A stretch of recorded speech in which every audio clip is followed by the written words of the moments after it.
Hey everybody, before I get into the main topic of this video, I want to say thank you for taking your time to be here for one of my first videos. I have been slacking a lot, procrastinating a lot. Now, I made this video because I had some things I wanted to talk about, and I took my time because I'm trying to put more effort into making everything look a little bit nicer. So if you enjoy the video, I hope you'll stick around. Hopefully the community will grow. I want to thank you all for being so awesome, for at least showing up to this, because everybody knows that YouTube will not give me any recognition. So that makes you guys doubly awesome, or triply awesome, whatever you want to say. If I struggle with my speech while talking with this, or if things get awkward, which I guarantee they will, take a drink of water. I want you all to stay hydrated. I am trying to stay hydrated myself by only drinking water. So whenever I say heal, or healing, or anti-heal, or maybe I just make noise, take a drink of water. So I want you all to stay hydrated and healthy, and I hope you enjoy the video. Because today I wanted to talk about something that is dear to everybody's hearts. No, I'm just kidding. Nobody really gives a crap. But I think it's important for the game. Now, I think Smite has struggled with this for a good amount of time.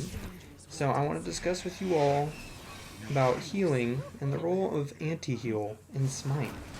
So for the past few seasons, mostly seasons 5 and 6, there has been a crazy amount of healing introduced into the game. Now, I don't think there's anything wrong with introducing a few strategic heals into this game. That said, I feel there definitely, 100%, needs to be some sort of trade-off. Now, what I'm worried about here isn't lifesteal. Lifesteal has actually been in a pretty good spot.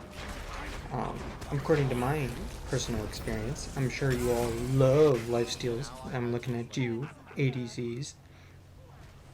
But other than lifesteal, there are certain abilities, certain items in the game that provide pretty good healing, and no trade-off in comparison.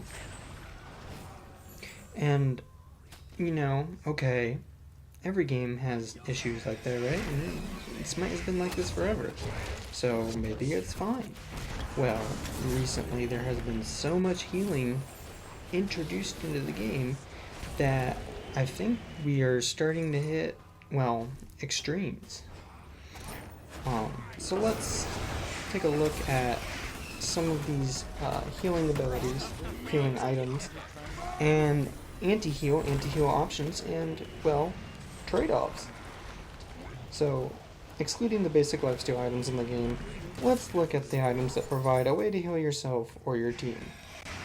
For mages, there's Pythag's Peace, or Soul Gem. Pythag's Peace provides a little bit of lifesteal to your whole team during a team fight. And Soul Gem has been not really popular at all, and picked up basically never. But it provides a small burst heal when the conditions are met. Physicals have Berserker's Shield and Gladiator's Shield. Berserker's heals you for autos, and Gladiator's heals you for abilities. Neutral items include Sovereignty and Warrior's Blessing. Sovereignty providing 25 HP 5 to nearby allies, and Warrior's Blessing providing 40 health, restoring and damaging an enemy guy. Yeah. Now, I want to run off on a tangent just for until I hit the 10-minute mark. I think that Gladiator's Shield and Berserker's Shield may be the #1 problem here. And the reason I say that is because this item alone has enabled certain gods, certain King Arthur, to run over the meta, ruin games, ruin fun. And we just look at it. I love Kukulkan, but this guy with Gladiator Shield, it's Gladiator Shield, right? Yeah, Gladiator Shield. I can 1v3. I can 1v3 people. If I get a 1 level lead, I can 1v3. That should not be happening. King Arthur not considered the greatest god in the game. Definitely not by win rates. But because of this one item, this god can literally ruin the fun for a whole solo laner's day. In fact, he can run over a whole team. Berserk. Now, Berserker's shield isn't as crazy, but I think these two shields, these two items, have literally dictated solo lane meta for the longest time. For the longest time. And even when they fall out of favor a little bit, they're still crazy. You can still pick them up, one or the other. And a lot of the times, there's... why not? You know, why not pick this up? Fudge, why not? Now, another thing that affects solo lane more than anything, but another thing that has increased healing in Smite is the introduction of Chalices and the ability to pop 2 pots at once. Popping a health chalice, health pot, and popping a normal health pot allows you to heal 20 health a second. Now, I don't think this is bad, because this is a trade-off. You were spending that 300 gold on something that gives you specifically the healing advantage and takes away, you know, the power you would have got, the defenses you would have got early game, and instead gives you that slight healing advantage, mostly just for the early game. Does it help later? Yeah, you made that decision, but it doesn't dictate the game. Now, when you get into situations where you think anti-heal should be built, it's pretty much always. Let's take a look at the gods that have a way to heal themselves or regen some health through an ability of some kind. Whether it's good, bad, or complete trash, these gods have some way to regen health. We got 12 of 21 assassins, 8 of 19 guardians, 6 of 18 hunters, 14 of 31 mages, and 11 of 16 warriors. I'm pretty sure, I'm 100% sure I miscounted, but at least from my count, about half of the gods in this video, or as the time of this video, have health regen in their kit in some form.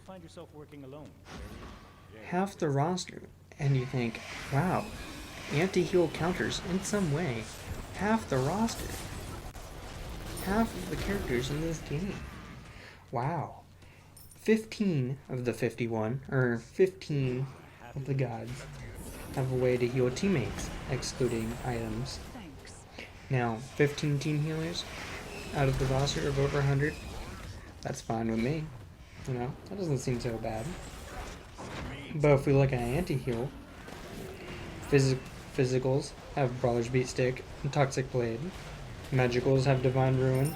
Neutral items, Contagion, Pestilence, Curse Knot. All of them are viable. And when we look at why all of them are viable, because there's literally no trade-off for their passive. There's none. They're very, very viable, considering that if you take into account only around 9 to 10 gods have anti-heal somewhere in their kit. This means that anti-heal is never, ever a bad option. It's never a bad pickup. And these team healers are put into this weird power dynamic where they're either overpowered because they're healing on top of all the self-healing, overpowers the anti-heal, or healers are complete trash because, well, there's no reason to not pick up anti-heal. So I think Smite lacks this healthy balance. It might lack this healthy balance. And it's never been a problem before, but with the increase of healing and the increase of ways to heal yourself or heal your team, we've gotten to this issue. And you don't even think about this until it happens. When I'm a support main. Support. Yeah, support. And, you know, I hop into the game, I see the enemy roster. First thing that goes into my head is like, okay, what kind of classes do they have? Who do they have? What kind of defense items can I pick up? How can I support my team? Who's going to be the problem? Well, no. first thing I look at is what kind of defenses am I going to need, and how many people heal themselves or heal the enemy or heal the team. Oh, if they could heal the enemy, that'd be great. How many people can heal their team? And this is all excluding lifesteal. Looking at UAD carries, lifesteal. Everybody loves lifesteal. So, what do we do? You know, what balancing should be done? Now, am I promoting more CC and damage? Oh, hell no. I ain't promoting any of that. I'm just hoping that sometime in Season 7 that they can focus on this healthy balance between healing and its counters. Remember, I am not a pro player. I am plat to diamond, high plat to mid diamond at most. And I am a console player, console trash. But I think everybody deserves an opinion. So I want to know what you all think. I want you to leave your opinion in the comments, and I will definitely be reading them. I know the quality of this video hasn't been the greatest, and I'm working on it. I'm trying to improve everything, and I am glad you are here and supportive. I wanted to make this a discussion because that's basically all I can do right now. But I want to hear your guys' opinion. A lot of the times, pro players will give their opinion on things, but it excludes the extreme opposite of the skill spectrum. Skill spectrum has differing views most of the time. Doesn't apply to the whole player base. Bronze won't think the same as Master. Gold won't think the same as Plat. And it is really, really tough dynamic, and I just wanted to give a little bit more voice to the average player. Not the top, 5%, top 1%. I wanted to give voice to the top 50%, the bottom 50%, that middle 40%, whatever it is. I don't do the math. But, yeah, again, please leave your comment down below, and let's have a discussion on this and think of ways that we can solve this issue together. And thank you for watching the video. You all better have drank some water, at least one bottle, one cup, one something. Stay hydrated, guys. Don't get dehydrated. I hope you all be here for the next video and show me support, because nobody wants to work on one job. Thank you. Retreat.